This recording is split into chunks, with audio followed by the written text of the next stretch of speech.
All right, good evening, everyone. Welcome to tonight's City Council regular meeting for Monday, December 4th. There are no study session items for tonight, and I call this meeting to order. If you're able to do so, please stand for the Pledge of Allegiance.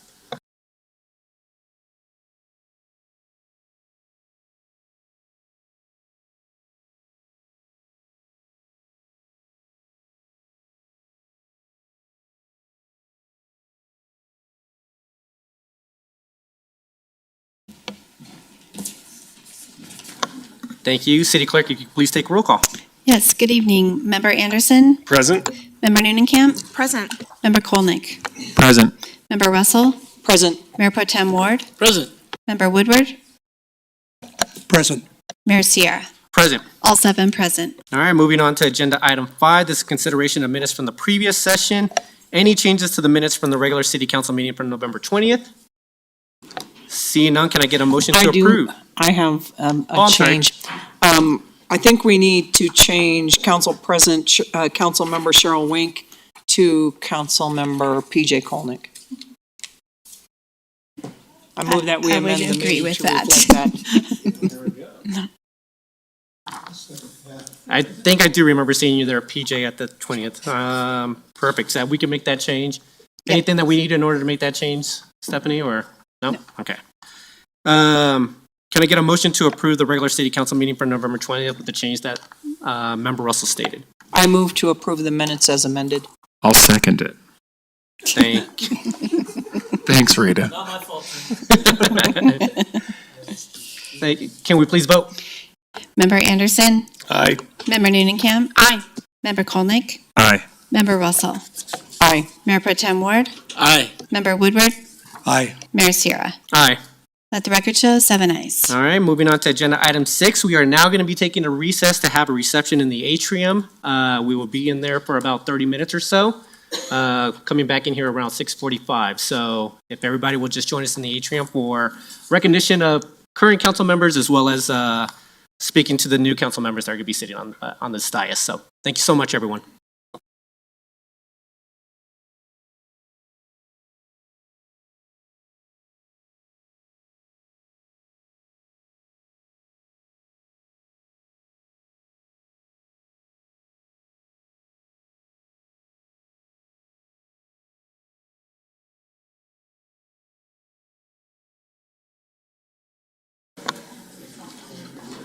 All right, everyone, I call this meeting back to order. And City Clerk, I believe that we may have to approve the results first of the election results before we actually do the swearing in and recognition of the new incoming members, correct? Yes. So I'll read the results and then you can do a motion to approve. All right. Based on the official election results provided by Arapahoe County, the newly elected council members are Councilmember of District 1, Othaniel Sierra, Councilmember District 3, Joe Anderson, Councilmember at large for a 4-year term, Rita Russell and Tina Prang, and Councilmember at large for a 2-year term is Kim Wright. Thank you very much, City Clerk. Can I get a motion to approve the election results? I move to approve the election results. Thank you, Mayor Pro Tem. Could I get a second? I'll second it. Thank you, Member Woodward. Can we please vote? Sorry. Member Anderson? Aye. Member Newnenkamp? Aye. Member Kolnick? Aye. Member Russell? Aye. Mayor Pro Tem Ward? Aye. Member Woodward? Aye. Mayor Sierra? Aye. Let the record show 7 ayes. Thank you very much. And Member Woodward and Member Kolnick, I think now is going to be the time that you step off the dais. But any last words? I know that we just had a reception, but again, appreciate you serving over the last, for you, PJ, the last few months. And Member Woodward, obviously, for many years here in the city, but especially the last 2 years. So thank you so much, Member Woodward. All right. And with that, I think I'm going to be asking Your Honor, Judge Charlton here is going to, she's here to swear in each of the new, each of the members of council that are just reelected. So starting with me, since I'm District 1, Judge Charlton, I'll come on down, so.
Member Rita Russell.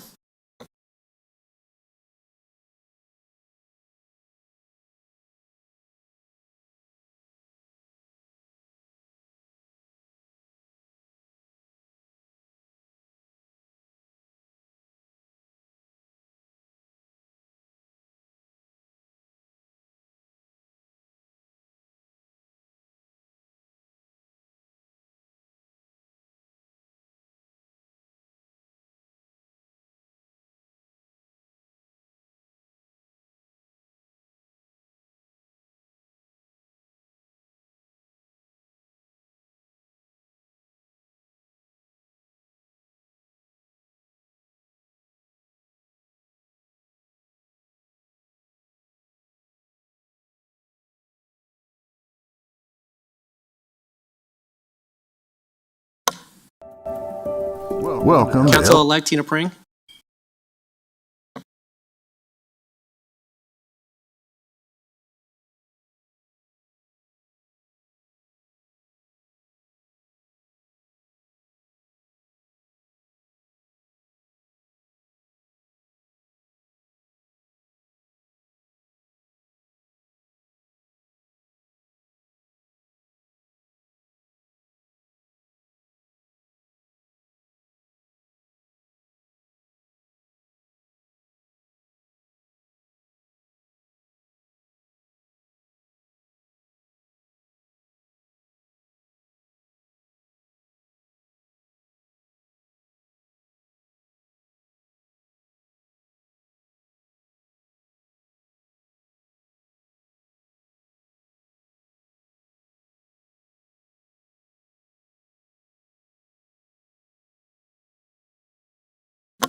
And Council-elect Kim Wright.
Thank you very much, Your Honor, for swearing us in. City Clerk, if you wouldn't mind doing the first official roll call of the new council.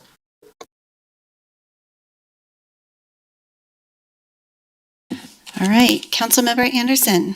Present. Councilmember Newnham. Present. Councilmember Prang. Present. Councilmember Russell. Present. Councilmember Ward. Present. Councilmember Wright. Present. And Mayor Sierra. Present. All 7 present. Thank you so much. The next step here is that I'm going to be asking for nominations for mayor. Can we, Member Anderson, can you state your first nomination? I nominate Councilmember Nathaniel Sierra for mayor. Thank you so much, Joe. I would be happy to serve another term as mayor for the city of Englewood. So, any other nominations tonight? Member Wright. I'd like to nominate Member Russell for mayor. Thank you. Member Russell, do you accept the nomination? I do accept the nomination. Thank you very much, Member Russell. All right, any other nominations? All right, we'll go in terms of order of those called. So we'll start with Member Anderson. Do you want to make a motion? Yeah, I move to approve Councilmember Nathaniel Sierra as mayor. Thank you very much, Member Anderson. Could I get a second? Second. Thank you very much, Member Noonekamp. Can we please vote? Member Anderson, Aye. Member Noonekamp, Aye. Member Prang, Aye. Member Russell, Nay. Mayor Pro Tem Ward, Aye. Member Wright, Nay.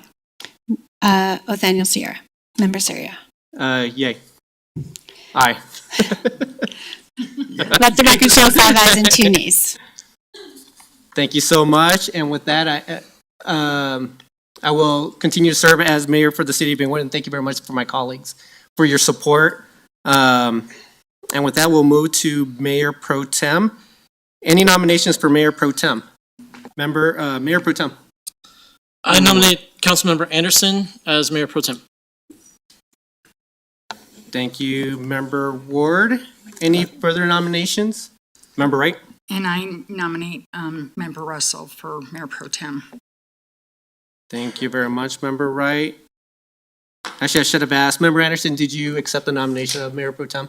I do accept the nomination, and I'll just say I've learned a lot, and I really appreciated Mayor Pro Tem's Ward's service as Mayor Pro Tem, and I've learned a lot watching him and watching the mayor.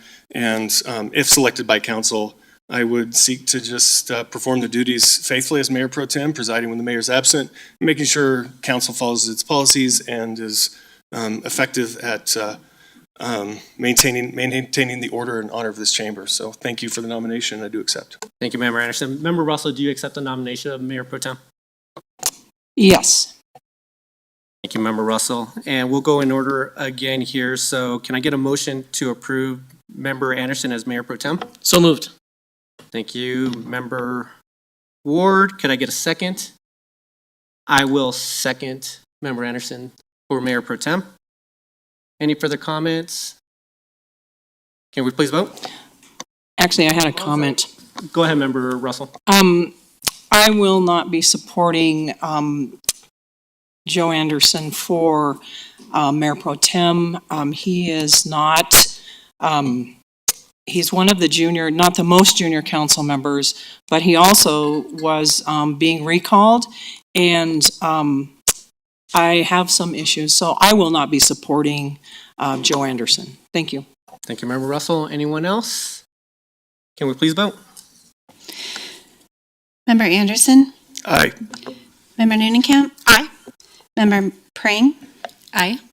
Member Russell, Nay. Member Ward, Aye.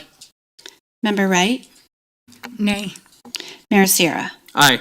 Let the record show 5 ayes and 2 nays. Thank you very much, and congratulations, Mayor Pro Tem Anderson, and thank you very much for your service as well, former Mayor Pro Tem Steve Ward. Thank you so much.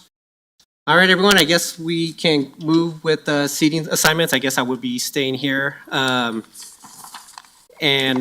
I guess... So Mayor Pro Tem would then select, and then we'll go by seniority. There we go. Mayor Pro Tem, where would you like to sit? I will remain here. Okay. Member Russell, you are next in seniority. I will remain here. Okay. Member Noonekamp. Oh, yeah, Member Ward. Sorry, it would be Member Ward after Yeah. Member Anderson. I'm comfortable where I'm at. Member Noonekamp. Member Prang. Just where we're going to sit. I can sit where I'm sitting. Okay. Thank you. And Member Wright. There we are. All right. So we're just changing the nameplates here. Member Prang, is there anything that you want to add now that you're sitting here on council, or while we do the name change?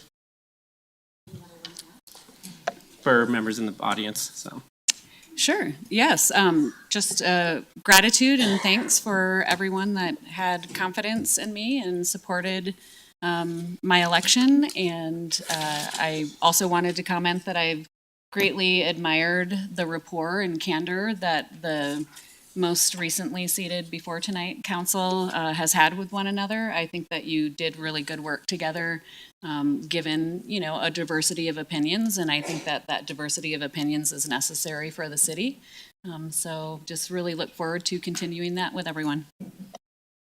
Thank you, Member Prang. Member Wright. Thank you. First and foremost, my family, that almost everybody's here, and I want to thank you for your support. Without that, I could not be here. Those that helped during the campaign, thank you, and everybody that voted for me. City staff, thank you. It's been a quick learning curve, and it continues. I'll get to know a whole lot in a short period of time. And those that I'm sitting up here in the dais, I'll have a lot of questions. And I want to appreciate everything that you're doing on helping me come up to speed. So I just want to say thank you for the support to everybody. I appreciate it. Thank you very much, Member Wright. All right, and with that, everyone, again, congratulations to the newly elected members as well as the remaining members that just got reelected. And I'm looking forward to serving with you all again over the next few years.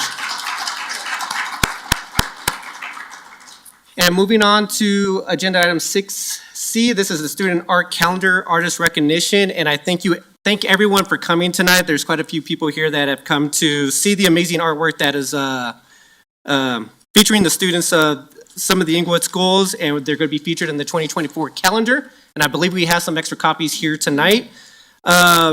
Before we get started, I do have some guests in the audience that I would like to recognize. Englewood School Board members, we got President Dwayne Tucker, Katie Husbands, Gary Manfrey, Julie Hoag, and Stephen Leplar. Superintendent of Englewood Schools, Joanna Polzen. There she is.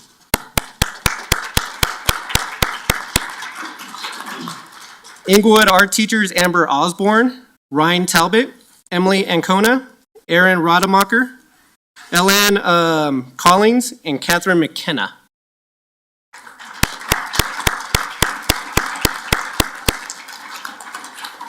We also have school administrators Ryan West, Sherry Spanhoff, Keely Rockford, Cindy Chick, Matt Hoganson, Laura Herringa, Tracy Alarcone, and Anissa Hart.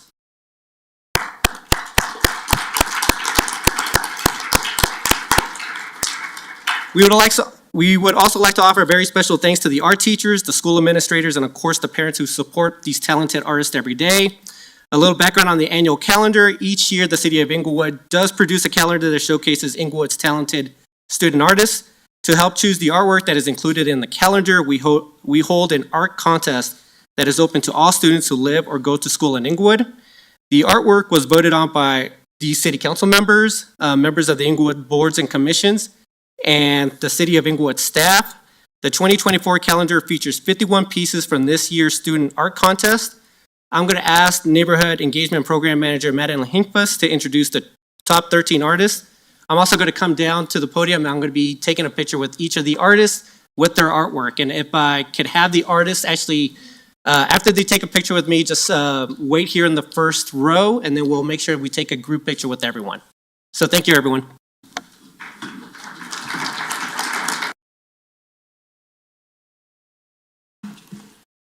Thank you, Mayor.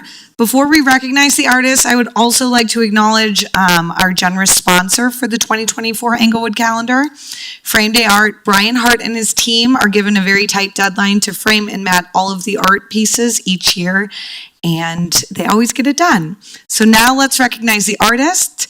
I would like each artist to come forward as we call your name, and you will receive your framed piece from Mayor Sierra, and we'll also take your photo.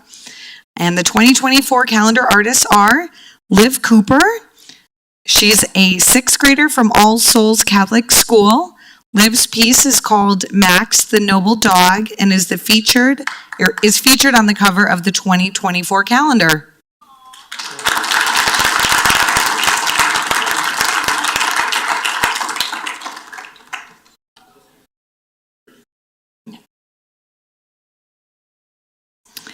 Eleanor Hankel is a third grader from Charles Hay World School. Eleanor's piece is the featured artwork for the month of January. I don't think she's here.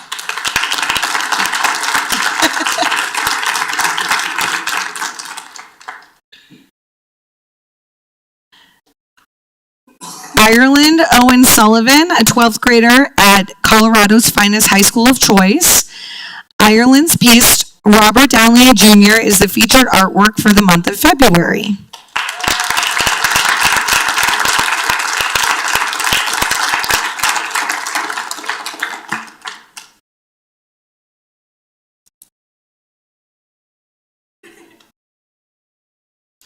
Serenity Woodford, a 6th grader at Clayton Elementary School.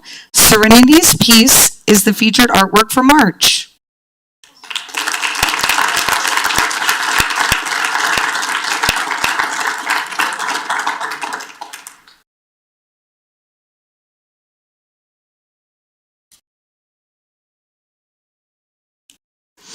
Ellie Affman, a kindergartner from Charles Hayward School.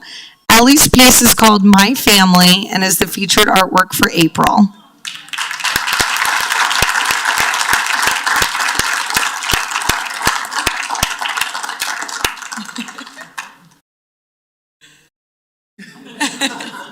You can get up there too. I'll get you. Let her have okay.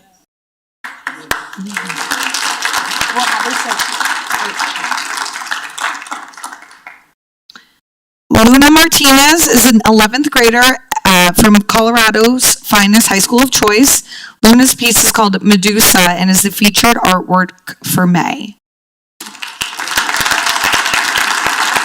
I don't think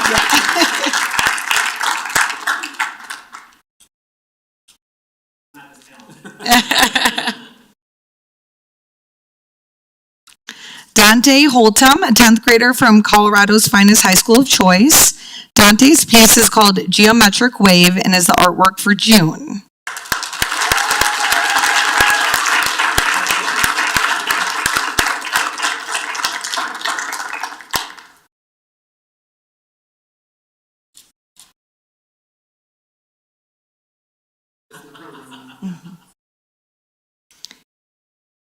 Ileana Lunaki Johnson is an 11th grader from Colorado's finest high school of choice.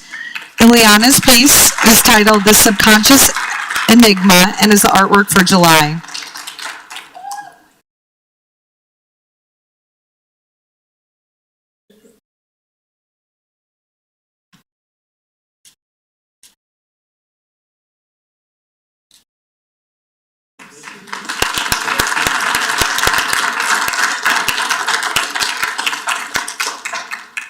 Veranda Weist is a 9th grader from Colorado's finest high school of choice. Veranda's piece is called Halloween Queen and is the featured artwork for August.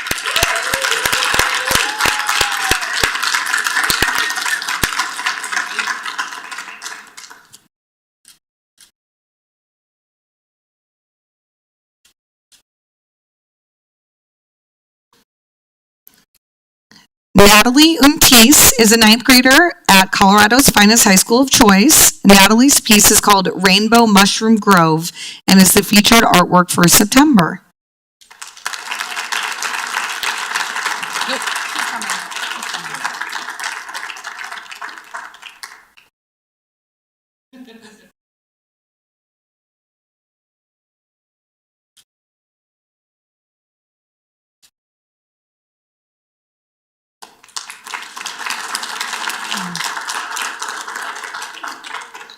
Darby Knowles, a 9th grader from Englewood High School. Darby's piece is called Ghosts and is the featured artwork for October. They're not here.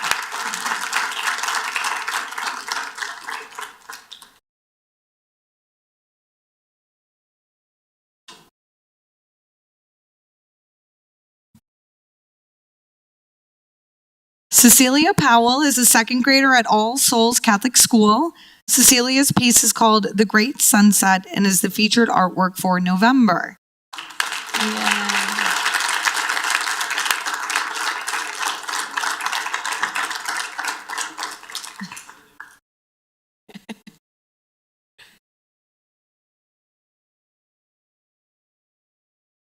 And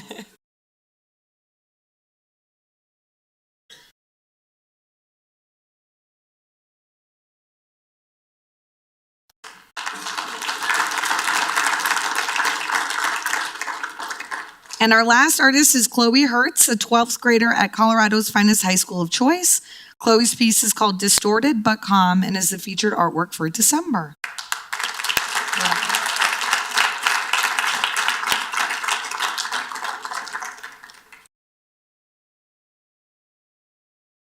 So congratulations to all of the artists.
One last applause for our wonderful artists here in the city of Englewood.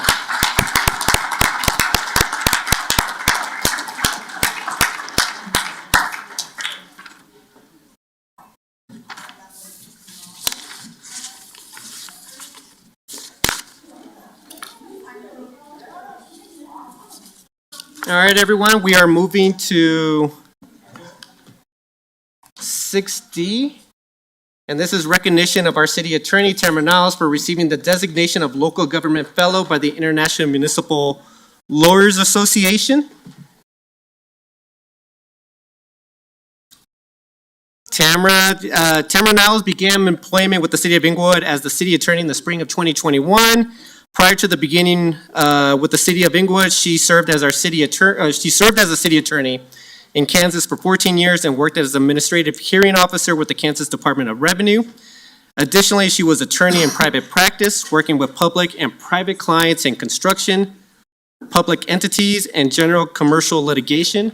She now has 16 years of experience as a city attorney. The prestigious International Municipal Law Association Local Government Fellows Program was established to recognize attorneys as legal specialists in the field of local government law and to encourage attorney proficiency and competency in the local government field. To be eligible, attorneys must practice predominantly as a municipal attorney for at least 5 years, pass an extensive written exam, draft an article, and provide multiple letters of recommendation. City Attorney Niles served as president of the City Attorneys Association of Kansas and our County Bar Association, on the University of Kansas School of Law Board of Governors, and on the Kansas Continuing Legal Education Task Force. She presented continuing legal education sessions on open meetings, open records, and ethics, and previously taught business law as an adjunct professor. Please join me in recognizing our City Attorney Tamara Niles for being awarded the designation of Local Government Fellow by the International Municipal Lawyers Association. Congratulations, Tamara.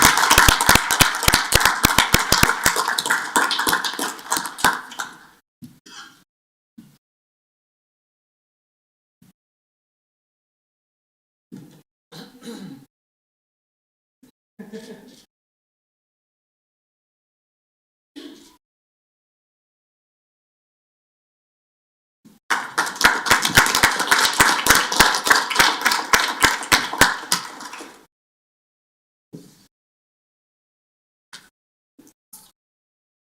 right, we're now moving on to 6E, which is the Bill of Rights Day Proclamation. Whereas towards the end of the Constitutional Convention in 1787, George Mason, a delegate from Virginia, proposed adding a Bill of Rights which he argued would give great quiet to the people. And whereas the Constitution was signed by 39 delegates on September 17, 1787, at the Pennsylvania State House known as Independence Hall. 3 delegates were present but refused to sign, in part because of the absence of a Bill of Rights. And whereas several states ratified the Constitution on the condition that a Bill of Rights would be added to the Constitution, and many offered suggestions for what to include. And whereas the American Bill of Rights, drafted by James Madison with inspiration for the Virginia Declaration of Rights and amendments suggested by the states ratifying conventions, is made up of the Constitution's first 10 amendments and became law in 1791. Whereas President George Washington stated, upon the adoption of the Bill of Rights, they have given the rights of man a full and fair discussion and explained them in so clear and forcible manner as cannot fail to make a lasting impression. And whereas the Bill of Rights built on the original foundations of the Constitution, protecting our most cherished American freedoms, the freedom of speech, religion, and the press, the right to bear arms, the quartering of soldiers, due process of law, protection of rights to life, liberty, and property, rights of accused persons in criminal cases, rights in civil cases, banning excessive bails, fines, and punishments. And whereas the Bill of Rights has served to protect and expand liberty for every American, and freedoms enshrined in the Bill of Rights are cherished foundation of our free society governed by the rule of law. Now therefore be it proclaimed that I, Othaniel Sierra, Mayor for the City of Englewood, and the City Council hereby proclaim December 15, 2023, as Bill of Rights Day and encourage all Englewood residents to celebrate the fundamental American freedoms enshrined in the first 10 amendments to the Constitution. Thank you, everyone.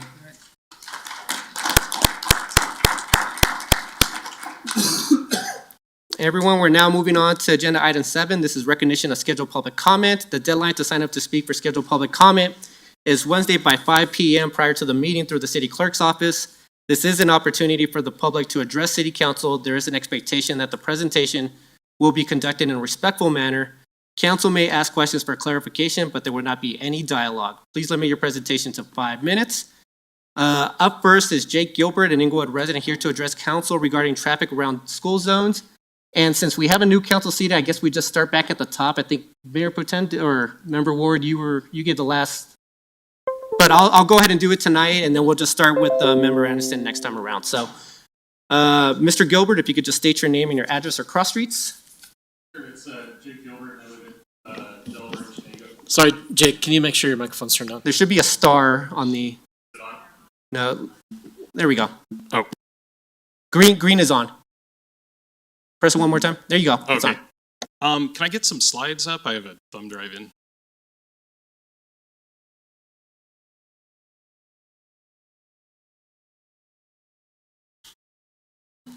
Give us 1 second, Mr. Gilbert, Sure. I think. Yeah, it's right here.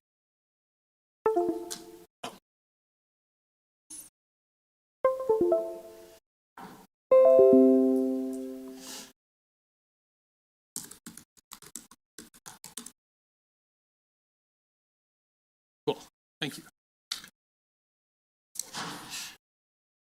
And will this will advance? Okay. Thank you for having me. I'd like to talk about traffic enforcement and request that City Council and Public Works explore traffic calming infrastructure for areas around schools. The recent death of a 7th grader on his way to Euclid Middle School in Littleton highlights the urgency of this issue. I think most people would agree that in general, the behavior of drivers has worsened in recent years and that getting around feels more dangerous than it used to. This hunch can be confirmed with data. On a statewide level, pedestrian deaths are breaking records and are accelerating at a startling pace. In this chart from CDOT's September Traffic Fatalities Report, 2023 pedestrian deaths are projected to be nearly double the average of the preceding 10 years up to 2022, which is shown by the solid black line. This trend is mirrored nationally.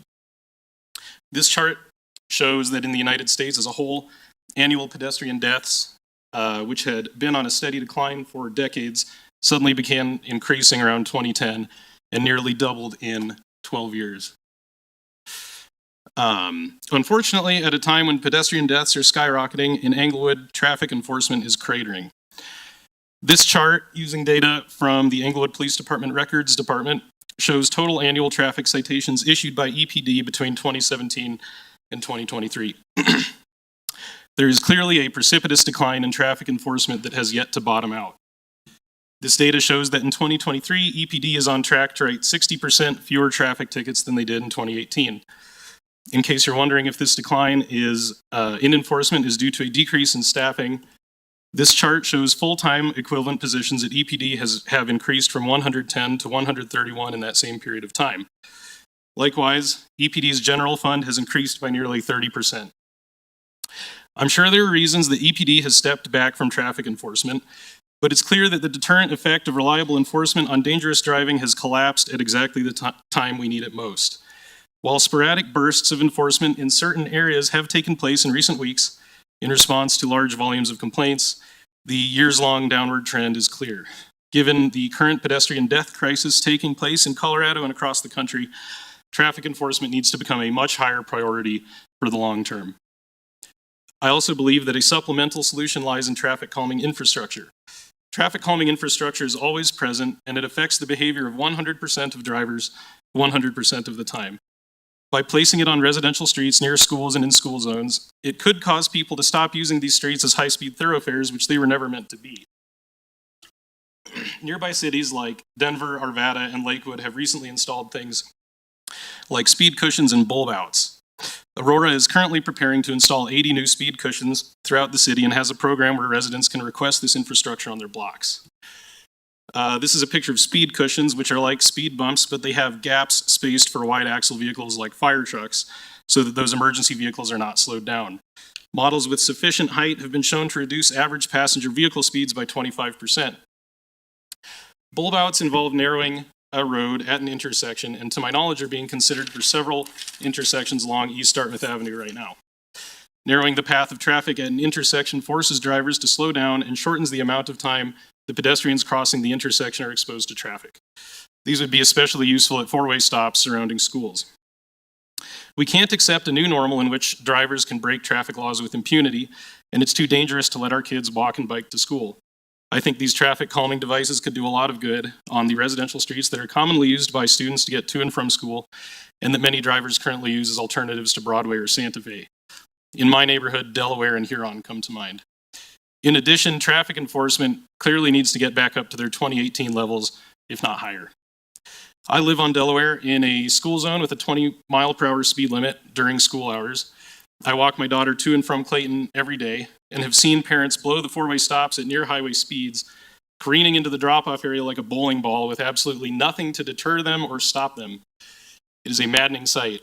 And given the recent death of a 7th grader on his way to school in Littleton, I hope that Englewood will take steps to prevent a similar tragedy. Thanks.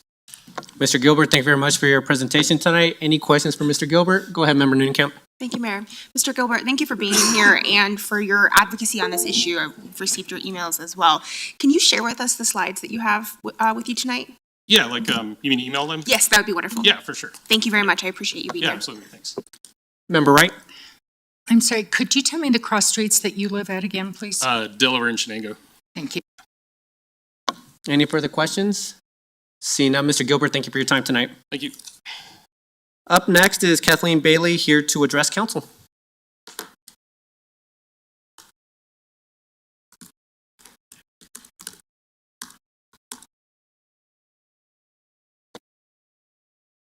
Good evening, Ms. Bailey. If you could just state your name and your address or cross streets. Certainly. Let me get this situated. Sometimes I don't talk very loud, so I got to make sure this is closed. Kathleen Bailey, District 4, or do you need my cross streets? Cross streets if you prefer, but District 4 will work as well. Okay. So. Good evening, City Council, and a warm welcome to Kim Wright and Tana Prang. 100-year rain event capacity stormwater infrastructure is what is now required for all new residential development in our state. After the 2018 deadly flood, Director DeAndrea and her staff identified that to City Council that 25-year rain event capacity pipe was the largest pipe that could fit into our streets. 25-year rain event capacity pipe is what Council chose, and it is the capacity identified for all infrastructure plans, except for river and creek 100-year floodplains. I will not be reading my attached statement as I originally planned tonight. Instead, tonight I want to alert the flood victims in the upstream half of the South Englewood Basin that they are about to be victimized yet again by the taking of their property, as was decided by both the city staff and the city council, I guess in order to save money. I want to once again remind city council what they were told by a primary guest speaker at one of their council retreats. Quote, as the elected city council, your number one responsibility is the life, health, and general well-being of the Englewood citizens. Employed staff have agendas, and the life, health, and well-being of Englewood citizens is not on their agenda. Council repeatedly declares we have educated professional engineer degree staff and CM, and we trust them to do what is right for our citizens. Yet it was the professional educated engineer staff and their CM that for decades chose to ignore each and every mile-high flood district drainage basin master plan that identified needed increases in stormwater infrastructure capacity in flood-prone basins, including the upstream half of the South Englewood Basin. It was far more cost-effective to throw the dice on the life, health, and property of Englewood families based on just a 1% or 2% or 4% annual risk of any major rain event. And as a direct result, multiple families living in the upstream half of the South Englewood Basin paid a devastating, deadly price on July 24th, 2018.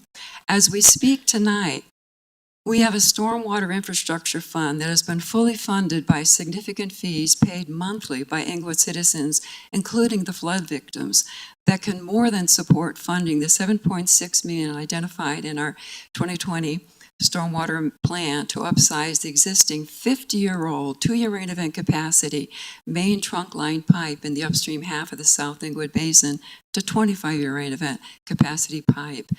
And regarding tonight's IGA, for the Mile High Flood District to step forward and offer to actually do something for the upstream half of the South Englewood Basin is 1,000,000 times better than my city choosing to do absolutely nothing for the upstream half of the South Englewood Basin.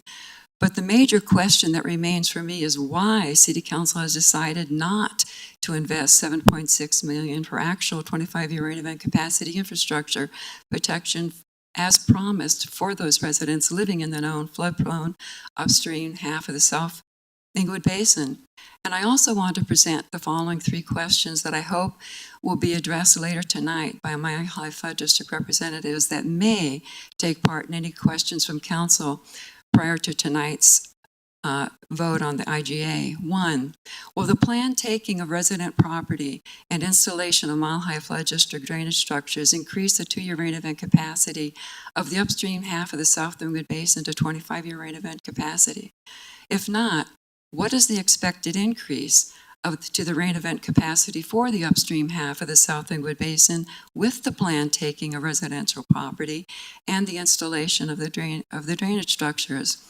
Will installation of the drainage structure on property taken for residents prohibit any future installation of upsized main trunk line pipe beneath the streets in the upstream half of the South Englewood Basin? If no Mile High Flood District representatives are here tonight, I will send my questions via email. Thank you for 5 minutes of your time. Ms. Bailey, thank you very much for your time tonight. Any questions for members of council? Seeing none, thank you for your time tonight. And that concludes scheduled public comments. We're going to move straight to unscheduled public comment. We have, I believe, 2 speakers here tonight. Same rules apply, but you're limited to 3 minutes. Up first is Benjamin Collins, here to speak about speeding in traffic. Good evening, Mr. Collins. If you could just state your name and your address or cross streets. Yes, of course. Benjamin Collins, the corner of Delaware and Layton. Thank you. So good evening. Thank you all for your service in City Council. I imagine that is often a thankless position, but you're all doing it, so appreciate that.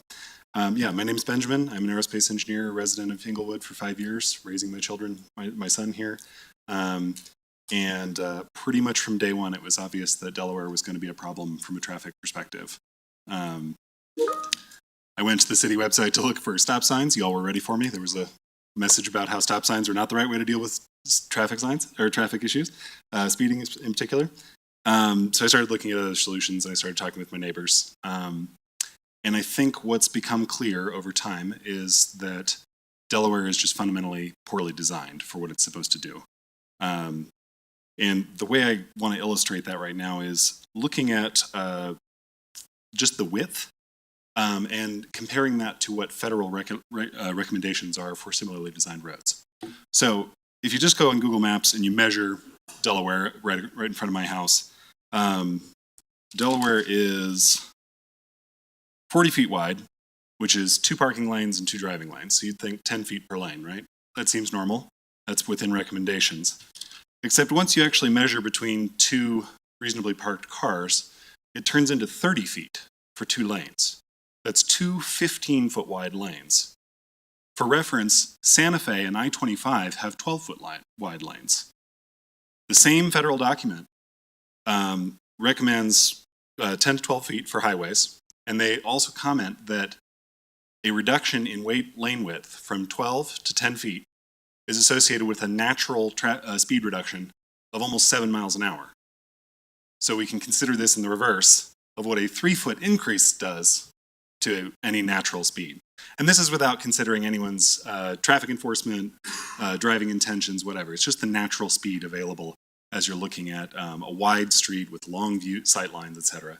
So what I'm here to ask for is hopefully for City Council to look into some of the more modern recommendations on street design, as mentioned by my neighbor Jake, about bump outs, basically visual and physical restrictions so that drivers are naturally more prone to drive at slower speeds, in addition to necessary enforcement changes.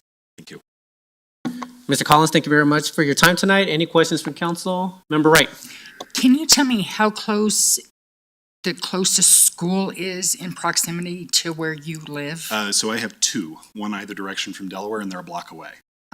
So 2 schools, a block either direction? Correct. I'm in overlapping school zones. And are they elementary, secondary? Elementary and high school. So it's Colorado's Finest Choice Academy High School. Okay. And Clayton Elementary. Okay, so you have a lot of students walking around and... Not to mention 6 or 7 families who live on that street.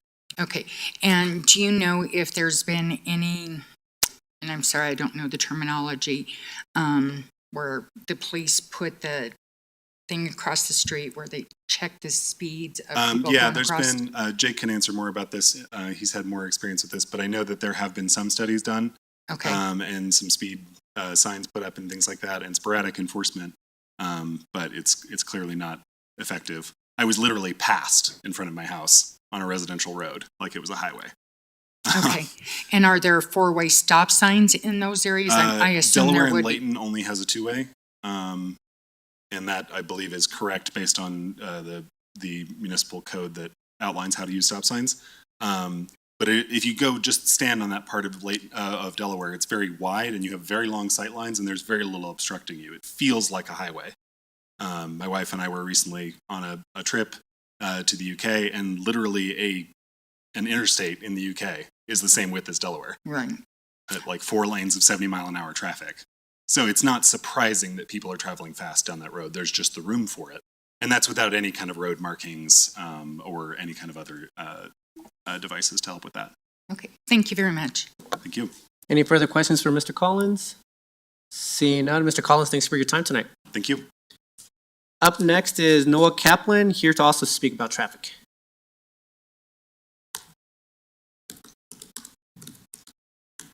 Good evening, Mr. Kaplan. If you could just state your name and your address or cross streets. Yeah, good evening. Noah Kaplan, Lipan and Union.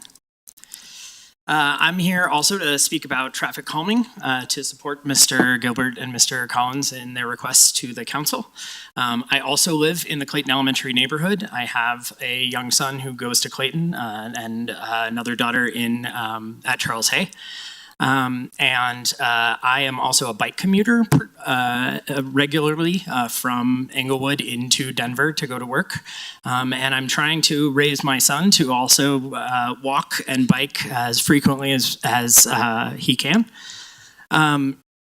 And one of the things I really value about Englewood as a community is that the size of our community makes it naturally a great place to walk, to bike, to get out of our cars, to meet our neighbors. And I love that I see that around Clayton every morning. I see the same families walking, biking, getting their kids to school. But what I also see on Delaware in particular is the drop-off lane has cars cutting in and out in a haphazard fashion, cars coming through stop signs at unsafe speeds. And that's something that we see around the community. I saw somebody run a stop sign literally as I drove over here this evening. But obviously it's particularly concerning when it's by schools. So I encourage the council to take into account the recommendations and the requests from the community to look at non-stop sign infrastructure to get to traffic calming. So that would include narrowing lanes, adding infrastructure that makes it safer for people to walk, safer for people to bike, safer for kids to get to and from their neighborhood schools. And that'll really support the culture and the feeling that we love about Englewood as a small community. So thank you very much. Mr. Kaplan, thank you for your time. Any questions for Mr. Kaplan? Seeing none, Mr. Kaplan, thanks again. And that concludes unscheduled public comment unless we have anyone online. And with that, I'll just provide a response. Ms. Bailey, we'll start there. Obviously, some of your questions may be answered here shortly regarding the South Englewood Basin, since we are going to be speaking about the IGA. That item has been pulled. But I disagree with your assertion that some property has been taken by the City Council for members of the public that live along the South Englewood Basin.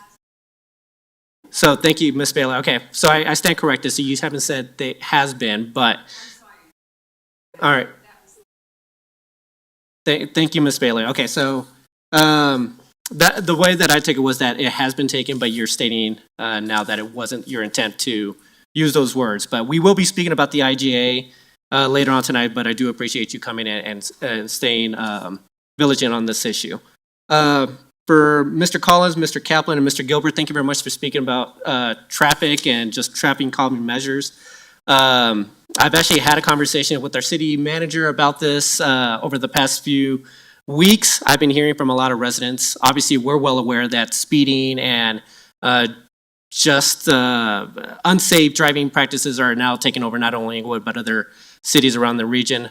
I've let our city manager know that we have to be more intentional. If we want to make this a safer city for pedestrians, cyclists, and all that, we have to be very intentional in making that work. So I'm looking forward to having conversations about bringing additional infrastructure to make our streets safe, but also additional tools to help our police department in any way, fashion. We'll be having those conversations in the weeks ahead. But I, too, like to get by cycling across town. My son also, when he was going to Charles Hay, he would bike to school. Now he sometimes walks from ELA. So I do keep that top of mind and definitely want to make this a safer city. So I know that I have the support of many council members up here about that fact as well. So we will be continuing to have that conversation in the weeks ahead. So thank you so much for bringing it to our attention. Mayor Pro Tem, or excuse me, Member Ward, sorry. Give me a week to get that correct. It's all right, Mayor.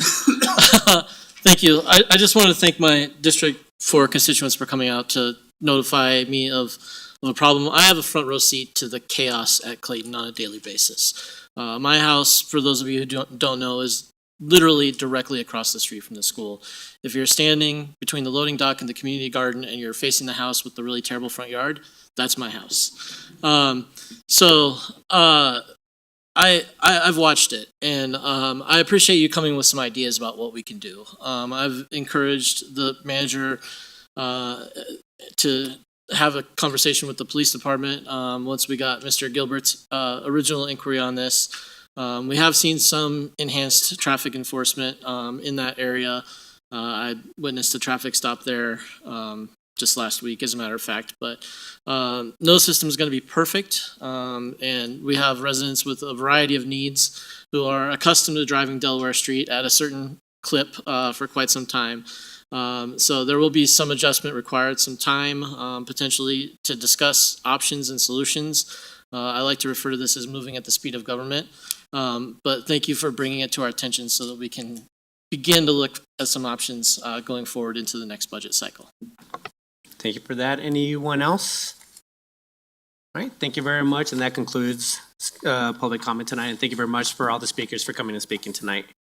Let's continue moving through the agenda tonight. There's no public hearings items tonight. We did have 4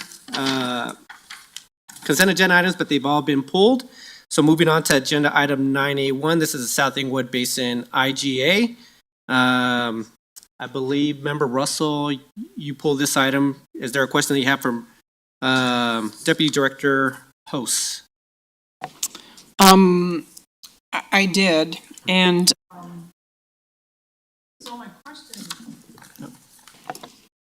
my question is, why are we increasing the amount for this project again? So the way the flood district's budget works is they provide a little funding each year to accumulate enough for the full project. We don't have the full funding for the project yet. We've actually got the next 2 years as well to accumulate money. We're looking for about $5 million total to build the project. So that's why each year we add to the IGA till we get enough to have enough to design and build a project that's substantial enough to make improvements that we need. So the $5 million, actually, is this applying to the detention pond down? No, this is actually a separate project. This would be a separate project that would be in addition to the detention pond. The flood district would pay $2.5 million. The city has to pay $2.5 million. So we get, 1-for-1 money with this. So the flood district actually will manage the project once we select the project we're going to do. So it really is a pretty good deal there. They manage it and they pay for half of it. So we're really trying to take advantage of as much funding as they'll give us for future improvements in Englewood. So are the projects that we're looking at funding ones that Ms. Bailey brought up this evening? The purchase of the property is not under consideration right now. It's an option. I don't think it's something we've really narrowed down yet, because just purchasing that property really doesn't do a whole lot of good upstream. It's more of, certainly will help that property from flooding, because just the location of that particular property is difficult to keep the water out of there. But as far as an overall system improvement, that's probably not the most efficient use of that funding, but it certainly would help that property. Okay, that's all I have for right now. Thank you. Thank you, Member Russell. Member Wright. Good evening. Okay, so we have not purchased any property then for this project. Well, the property for the detention pond, we purchased that, but as far as the property in the Acoma area, we have not purchased any individual residential property in that area. And the property has not been selected yet, correct? Correct, yeah, we've not considered that as an option just yet. That's not really something we're looking at as far as for that funding, because it really is, it only helps that one property. It doesn't help the greater area. So we're trying to find something that's a little more, will help the whole area a little bit more rather than just the one property. Okay, and then my question is, when I was reading everything, it was decided in 2022 to do this project. It's been over 2 years. Member Ward kind of said it as fast as government. Is that the case here? Well, it's just... So it just kind of goes back to that accumulating the funding. The way the funding works, the district doesn't have enough to give it all to us up front. So we try to match it each year till we accumulate enough to build a project. So the way we're going year by year, adding funding and working on the design as we go to figure out what we do want to build. And then once we do have enough funding, we can actually build it. Okay. Now, on the priority list, I believe it's the Mile High Flood District priority list. Where does this fall on the priority list? Yeah, I'm not familiar with their overall priority list at the flood district, but I do know that they've committed to advancing this project for us. Now that we've committed the funding, they are. The South Englewood project's tied to the major drainageway plan update. They're updating the city's whole major drainageway infrastructure and deciding, where we have the biggest need for the funding. They're helping us figure that out. And once we do figure that out, we'll be able to move forward with that project. So it is, I guess, a priority project for them. We are moving ahead with the work, and we are progressing to identify a project that we can eventually build in another couple of years once we have all the funding collected. Okay. One more question. It may be sort of off topic. we have multiple reports by multiple consultants. The Drewberry, I believe, is the latest one, the HDR. Do you know how much money the city has spent on consultant fees looking at what needs to be done on our storm drains? And that money could have been put into these projects, because most of these reports say the same things that we have gotten over the last 5 years. There's multiple. So the way the reports kind of work is we started with a very generic report of kind of a big picture of the city where we're looking at certain areas of concern, and then each report dialed in more to the specific areas of concern. So we could come up with a specific improvement that needed to be made there. Because some of those reports say, you need a bigger pipe or you need something like this, but it doesn't say how big or where or how long. So the reports kind of get more and more detailed as we go. That's why we've had to do multiple reports. We've had to identify the problem and then dial in a little bit more what exactly is going on, and then do the actual design to determine what specific improvements will remedy that situation. So that's why there's been multiple reports to make sure we're spending the money correctly and we don't just put something in that we may not necessarily need. And we're making sure we're spending the money the best way we can, and we've done the studies to know we're going to make an improvement. Okay, thank you. Member Ward? Has there been a discussion about the exercise of eminent domain related to this particular agreement? There's not, no. Thank you. So we are not looking at this time to involuntarily steal, purchase, or otherwise acquire someone's property in the city? No. Thank you. Any further questions? Any further questions from members of council? Go ahead, Member Russell. So I have a question about it seems to me like we're doing the same thing here that we did with the Dartmouth Bridge. Council passes money to spend it, and then it came back 3 or 4 times over a period of 10 years, and we're still working on Dartmouth Bridge. I mean, I'm hoping it's going to be completed very soon, but what about all the money in the stormwater fund, the loan funds that we've done? Can we use that money for this so we can get it done? Well, the loan fund is actually all committed towards the pond project and the lining of the Oxford outfall. All of that money is committed to that project. So we don't really have additional money for this right now. That's why we have to collect it slowly year by year with the district to have enough to do a future project. This is kind of our, next phase of the major projects, and we're fortunate to have the flood district being able to fund half of it for us, but the pond project is all being paid out of that loan fund. So all that loan money will be spent on the ponds. But if the price keeps going up, will we ever catch up with all the money we need to? Well, that's correct. We are always chasing inflation, so we do try to move ahead as quick as we can, but we don't want to move too fast to where we do the wrong thing and end up spending money that we maybe should have spent somewhere else to do a little better good. So we do always fight that, and that's why we try to adjust the rates where we can to try to keep up with inflation so our spending power stays consistent. Thank you. Member Wright? Thank you. I appreciate your patience. I have one more question. Why was Hampton and Clarkson area, the storm drain area, addressed before the South Englewood Basin addressed, which is a higher flood area?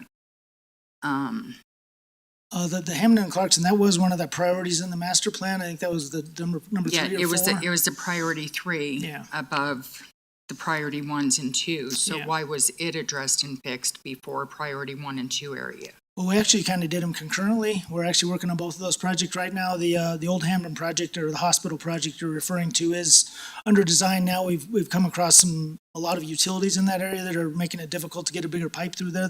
We're struggling a little bit to finish the design, but we are moving ahead with that, as well as the priority 1 and 2 projects. So we are kind of working them all at the same time, moving them ahead as best we can to keep them going and get them done. Okay, thank you. No further questions from members of council. With that, can I get a motion to approve 9A1? Move to approve 9A1. Thank you, Mayor Pro Tem. Could I get a second? Second. Thank you, Member Noonan-Camp. Any further comments? Can we please vote? Mayor Pro Tem Anderson? Aye. Member Noonan-Camp? Aye. Member Prain? Aye. Member Russell? Aye. Member Ward? Aye. Member Wright? Aye. Mayor Sierra? Aye. Let the record show 7 ayes. Thank you. Deputy Director Host, the next one is also for you. This is the Dry Gulch IGA. Member Russell, I believe you had a comment on this one as well. My question here is the same. Why are we increasing funding for this project at this point? So the issue with this is a similar type of situation with the funding from the district. They only have a certain amount they can give us each year, and we know we need more than the 375 we got last year. That's not going to be enough to design and build something. So we try to, each year we budget enough to match what the flood district can give us to accumulate enough money to design and build an improvement that will make a substantial difference that we can really sink our teeth into and get something done that's really going to make an improvement that's noticeable. So this also is the area that the city spent a lot of time studying and putting a plan in place back in 2014 and 2015. And has that plan changed? I mean, we were talking about putting really big pipes in underground. Have we changed that plan? So what we're doing now, we still have that plan. That's still what we're working off of. But that plan, as you said, giant pipes for long distances, it was like $60 million to build everything in that plan, and we'll never accumulate that kind of money. So what we're doing with this IGA is trying to break that down into manageable pieces that we can kind of go after the critical parts of that system to protect as many people as we can from flooding. So that's what we're able to at least chip away at it some, but we know we need to, similar to the studies, we do a big study, say this whole thing costs $60 million to replace it all. We can never do that. So we go these smaller studies to figure out where do we actually need to do the work first to help the most people, and that's what this funding will go towards. So we can design and build something that's going to help the most people as fast as we can. And then also at that time, back I think in 2015, maybe even 2016, we were told that the city couldn't go forward with the project until Denver upsized the pipes from Harvard Gulch down to the river. Has that changed? We have looked at that, and we don't need to upsize that pipe. What we're doing upstream, we will not overwhelm that downstream pipe. It'll be designed to match into that system, and we won't need to wait for Denver, because you're right, that is a restriction. If we can't, make it any bigger than they have, there's no sense us doing much. But we have looked at that, and we can make improvements upstream, and Denver doesn't have to improve anything on theirs. We'll still be able to improve the conditions for Englewood. So are there some properties that need to be purchased in this area? We haven't gotten into that level of detail yet. The intent is to not. I don't think that's kind of a last resort thing, 'cause it's very expensive to purchase property and then have to build something on it or install the pipe. So we try to use existing city right away wherever we can to make improvements, so it just saves on the cost. Okay, thank you. Any further questions? Seeing none, can I get a motion to approve 9A2? I put a motion to approve. Thank you, Member Wright. Can I get a second? Second. Thank you, Member Prang. Any further comments? Seeing none, can we please vote? Mayor Pro Tem Anderson, Aye. Member Noonenkamp, Aye. Member Prang, Aye. Member Russell, Aye. Member Ward, Aye. Member Wright, Aye. Mayor Sierra. Aye. Let the record show 7 ayes. Thank you. Thank you very much, Deputy Director Host, on that. Moving on to 9C1, this is the annual contract with the AEC West. Ms. Montanez in attendance. Ms. Wright, do you have a question for Ms. Montanez?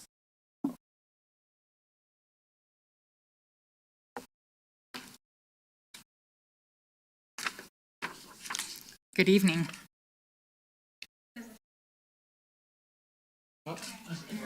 We should turn your microphone on. There you go. Son? Okay.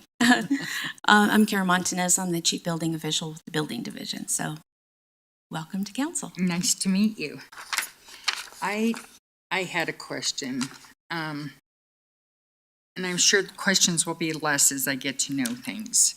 In this, I was looking at it, and it says, work may also include unusual projects in which the city staff has limited experience. In our pack, I was questioning, what does that mean? We have some big projects that come into the city, for instance, the Swedish Hospital Tower Edition, that take a great amount of detail work that the city staff can't do internally. Because of knowledge or because of... Somewhat. You're looking at projects that have a lot of structural elements to them, a lot of fire safety egress requirements that you don't typically see in another type of project. So we only use AEC West or this third party for very large projects. And is Swedish constantly building, it seems to me? There's pretty much something going on at Swedish at all times. If they're not adding on, they're doing work within the structure that they have. Okay, so because of that, wouldn't it be a wise idea to just maybe hire somebody with these expertise? So these projects don't come, like with Swedish, if it's just internal work that they're doing, remodel of the ORs or something like that, we can handle that internally. But the large construction of, 6, 7 floor structures, we cannot handle internally. So it's very few projects that actually go out to this third-party review. So typically, do we not hit that $130,000 mark? So this year, for instance, we are only at less than $19,000 that we've spent. Okay, fantastic. That's what I wanted to hear. Okay. All right, thank you. Sure. Any further questions? Seeing none, can I get a motion to approve 9C1? I'll put a motion to approve. Thank you, Member Wright. Can I get a second? Second. Thank you, Member Russell. Any further comments? Seeing none, can we please vote? Mayor Pro Tem Anderson, Aye. Member Nanenkamp, Aye. Member Prang, Aye. Member Russell, Aye. Member Ward, Aye. Member Wright, Aye. Mayor Sierra. Aye. Let the record show 7-8. Thank you so much, and thank you so much, Ms. Montanez, for your time tonight. Up next is 9C2. Do we have the Director of Public Works, Victor Rochelle, or is it Mr. Flaherty tonight? Mr. Rochelle. And I believe, Member Russell, you had a question for Mr. Rochelle. My question is, why have we gone month to month on this contract? Yes, Councilmember, great question. We are going month to month. Our current, we have an RFP on the street right now for these services. Proposals are due tomorrow. We are looking at going month to month just to cover us in case negotiations for the new contract extend beyond Regal's current limit. So this allows us to have continued coverage while we evaluate proposals coming in the door. So it wasn't because we didn't start the RFP early enough? I mean, did we know that we were going to do this? Yeah, no, we did not. Due to staffing levels, we should have started the RFP sooner, so that certainly played into the need to go month to month. Okay, thank you. And then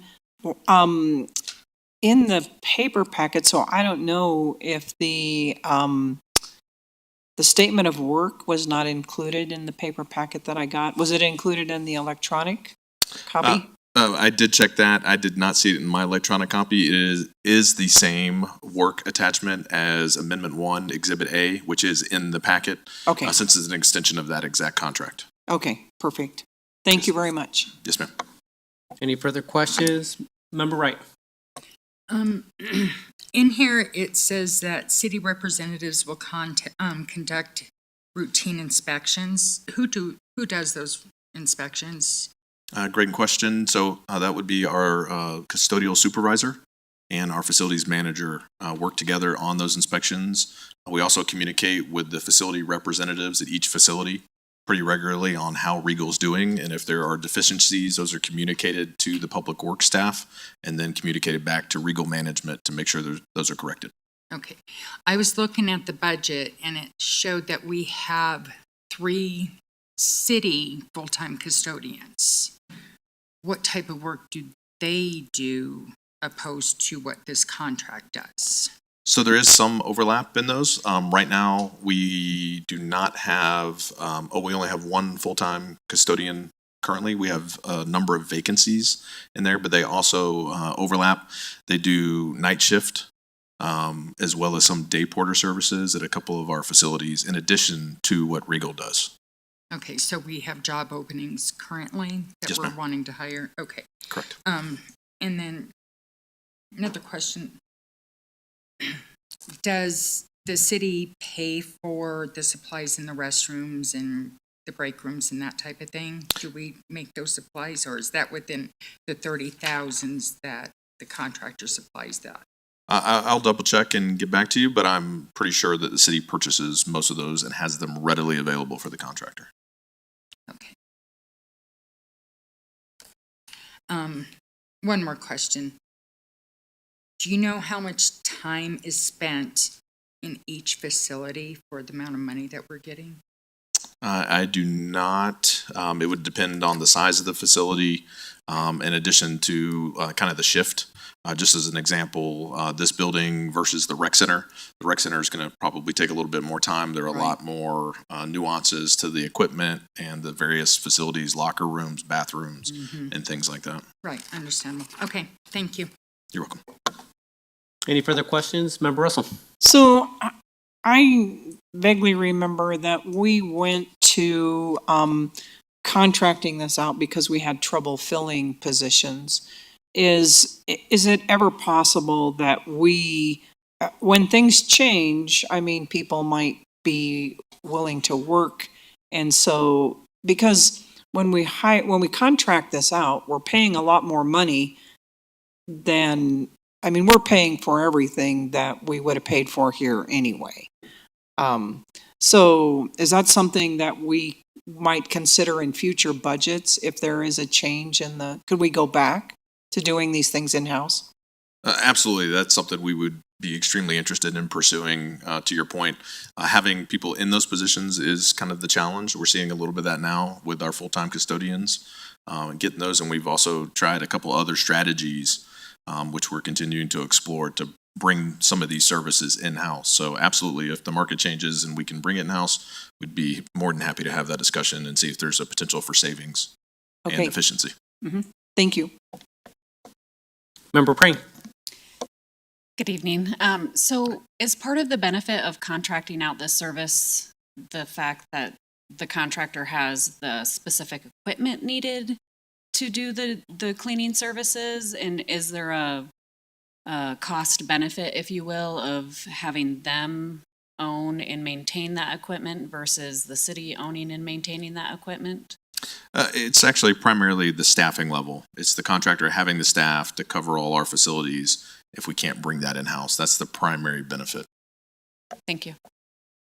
Any further questions from members of council? Seeing none, can I get a motion to approve 9C2? I move to approve 9C2. Thank you, Member Russell. Could I get a second? Second. Thank you, Member Prang. Any further comments? Seeing none, can we please vote? Mayor Pro Tem Anderson, Aye. Member Noonan-Camp, Aye. Member Prang, Aye. Member Russell, Aye. Member Ward, Aye. Member Wright, Aye. Mayor Sierra. Aye. Let the record show 7 ayes. Thank you very much, Director Rochelle, and thank you very much, Mr. Flaherty. Moving on to 11C1, this is establishing city council meeting dates in December and January of this year. We have City Attorney Tamara Niles. Good evening, City Attorney. Good evening.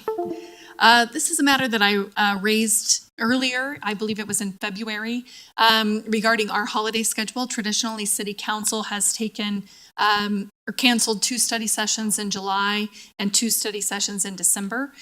When we raised it, City Council addressed the July break, but not the holiday break, because they stated, I believe it was Councilmember Russell, that we should wait until the new council is seated. So here we are. So bringing this back, traditionally, City Council has taken off the last 2 weeks in December as a holiday break, and this resulted because so many staff and council members were gone for holidays, so it was easier just to cancel City Council study sessions. By municipal code, we are required to meet 2 times per month. So it's our practice that we meet 4 times per month, 2 in study session and 2 in regular meetings. So even canceling 2 study sessions or rescheduling a regular meeting is compliant with applicable law, as long as we still have the 2 meetings. So we looked at the holiday schedule this year. December 25th is a Monday and January 1 is a Monday. Usually when a holiday falls on a regular city council meeting, then we hold the next meeting on Tuesday. But to align with the Englewood schools holiday schedule, vacation schedule. Staff proposes that we cancel the December 25th study session and then reschedule the January 1 regular meeting to instead be January 8th. So it would be still a 2-week holiday break, but it would align with the Englewood Schools holiday schedule. So we think that would put less of a burden on staff who may be traveling with their children and as well as council members. So we have planned for this because it was the staff proposal. We currently don't have anything on the council schedule for the week of December 25th or the week of January 1, but depending on what you decide tonight, that's completely flexible. Thank you very much, City Attorney Niles. Any questions from members of council? All right, seeing none, can I get a motion to approve 11C1? I move to approve 11C1. Thank you, Member Noonenkamp. Could I get a second? Second. Thank you, Mayor Pro Tem. Any further comments? Seeing none, can we please vote? Mayor Pro Tem Anderson, Aye. Member Noonenkamp, Aye. Member Pring, Aye. Member Russell, Aye. Member Ward, Aye. Member Wright, Aye. Mayor Sierra. Aye. Let the record show 7 ayes. Thank you so much. City Attorney, go If I ahead. could just add one thing, because for people that may be listening in, January 15th, Monday, January 15th is Martin Luther King Day. So that follows that exception when there's a holiday on a Monday. So then City Council will meet on Tuesday, January 16th instead of Monday, January 15th. And that's in the resolution as well. Yeah, thank you, City Attorney Niles. I was looking at that on my calendar to see when that fell. So yeah, thank you so much. And with that, everyone, we're moving on to Mayor's Choice. Just real quick, I want to thank the work of staff, Tony Arnaldi, everyone involved with the Christmas lighting, Christmas tree lighting. This past Saturday, they did a fantastic job. Great turnout from the community. Great turnout from our partners as well. People braved a chilly night, and I was happy to be a part of it. And thank you very much for everyone coming out. But they did a fantastic job. Obviously, I've said my thank yous or congratulations earlier tonight to the new member-elects. Looking forward to serving with this council over the next 2 years. Just congratulations on the work to get you to this point, and looking forward to a successful 2 years. So thank you so much. Council members' choice. Anyone have anything to add? Mayor Pro Tem?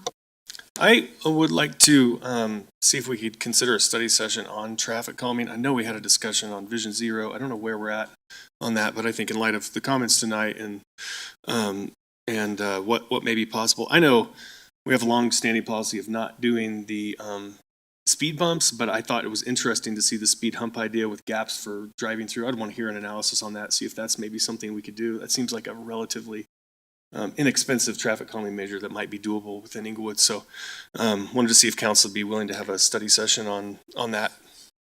Thank you, Member Anderson. Members of council want to weigh in? See a heady nod, yes. I'll be open to that. It seems like we have a majority of council that like to get that on. I'm definitely in favor of it. Actually, Clarkson, some of the points that Mr. Gilbert and some of the other two gentlemen brought up is something that I've been hearing from neighbors as well on Clarkson, north of Dartmouth, where it's just a really wide road. So I'd love to hear other ideas for that as well. So anything else, Mayor Pro Tem? Yeah, I just wanted to welcome as well Councilmember Wright, Councilmember Prang, and congratulations to Councilmember Russell on getting reelected. I'm looking forward to working with you over these next several years, and I'm excited about the work that this council will get done. So, and also Mayor Sierra, congratulations on getting elected. And I know you've been on council for like 2.5 terms now, right? Or this is your second, yeah. But you've won like 5 or 6 elections to get there, so congratulations on that. You're overestimating that number, but yeah, thank you so much. Anyone else for council members' choice? Member Noonenkamp. Thank you, Mayor. Just a couple of quick things. First, I just want to let the council know that the Affordable Housing Task Force kicks off this Thursday evening. We will have our first meeting to begin that workflow. Really looking forward to working with that diverse group of folks to find great solutions for the needs that we have in the city. Look forward to reporting back to the council on how it's going. And then also, I have a council request, actually. I have been noticing that the city, especially our streets, have felt quite dirty, especially coming out of the summer and into the fall, especially Broadway, which I know we partner with CDOT on. And I'm wondering if we can do more. We're obviously now into the winter, so some of the weeds have died down, but there's actually still a weed on Broadway between Hampton, or sorry, not on Broadway, on Hampton, excuse me, between Broadway and Logan, that now is covered in snow, like a little weed Christmas tree and median that I would love to see taken down. But also, as we are in the winter months, to work on that partnership with CDOT for Hampton, so when we hit the spring, we have a stronger relationship for how we keep the city clean. I'm so impressed with the work that we've been doing on our wayfinding and our placemaking. The signs are going up. We've been doing so much. It looks beautiful. That piece is something that I think we can still up level. So would love to put a council request in on how we can improve that relationship. Thank you very much, Member Noonan. Council, just beautifying just parts of the city, not just Hampton and Broadway, or? Yeah, I'd like to know generally what we can do to Okay. improve. Just the city feels dirty at times, and it's felt dirty in the fall. I'd like it to feel cleaner, and I know that there's some things we can do as a staff, and I'd like to know like what can we do, but then also how can we work with our partners who control the Hampton medians that we don't have any control over. Perfect. Thank you so much, Member Noonan. Camp, anything else? All right, anything else from members of council? Member Prang. Thank you. I wanted to second Mayor Othaniel's comments on the tree lighting and what a wonderful event that is for the city. I've lived here for a little over 23 years, and my oldest is 25, and I remember taking her to that event as a baby, and it's just been such a mainstay event for families to come out and just mingle together and have the joy despite the cold that we did experience this year. Also earlier, I, in trying to figure out the right direction to walk, had an oversight when I was asked to share some thoughts, and I just wanted to thank my daughter for being here with me tonight. Without my children and their support, I would not be sitting here and been able to do all of the years of community service that I have. And also my partner, Chandra, for the encouragement and support that he gives me. Thank you. Thank you, Member Prang. Anyone else? Member Ward. Just one item, Mayor. The city maintains a webpage that shows right-of-way permits that are pulled through Public Works.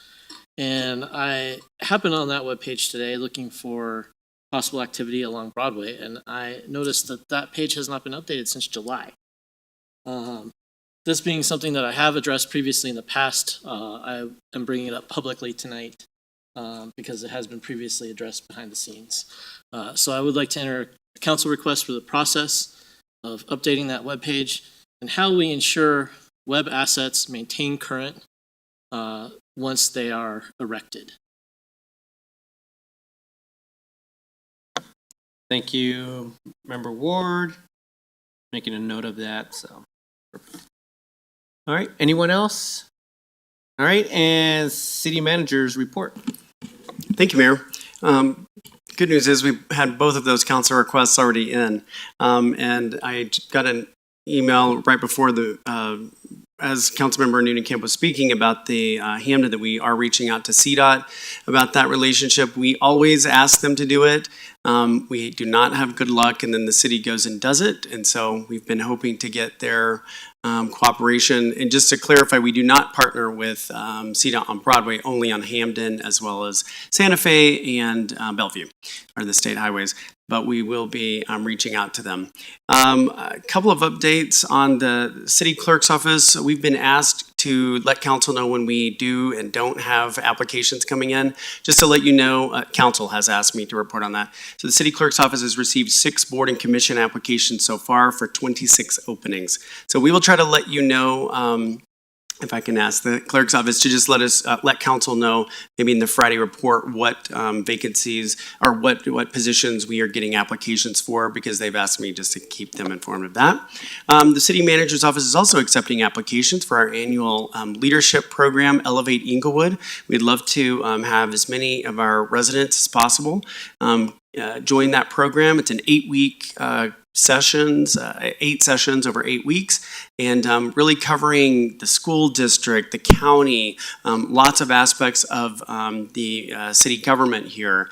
We also partner with the Chamber of Commerce and our nonprofit community. So we really try to make that a very broad range of topics, and anyone is welcome to apply to that. That will run February 21st through April 10th. It's when the sessions are during those weeks. and you can find out more about that on the city website. We'll also just want to report on Bates Logan Phase 1 that is in the final stages with an expected completion date by the end of the year.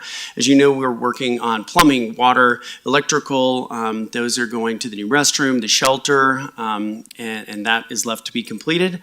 And we will also be putting out an RFP. Actually, it's out now for Bates Logan Phase 2. So Phase 2, as you know, will include an inclusive ADA playground utilizing the hillside for climbing elements. Will be one of the largest playgrounds in our park system after it's built, so we're excited about that. Holiday Express, thank you for the comments. I'll pass those along about the tree lighting ceremony. Did want to let you know about Holiday Express. That's going to be at Bellevue Park Friday and Saturdays, December 8th, 9th, 15th, and 16th. This event, unfortunately, is sold out, but we're really happy to have so many people that bought tickets very quickly. Tickets for the Sunday train rides are available online, though, outside of that event schedule. Those will be offered each Sunday, and those will be December 10th through the 17th.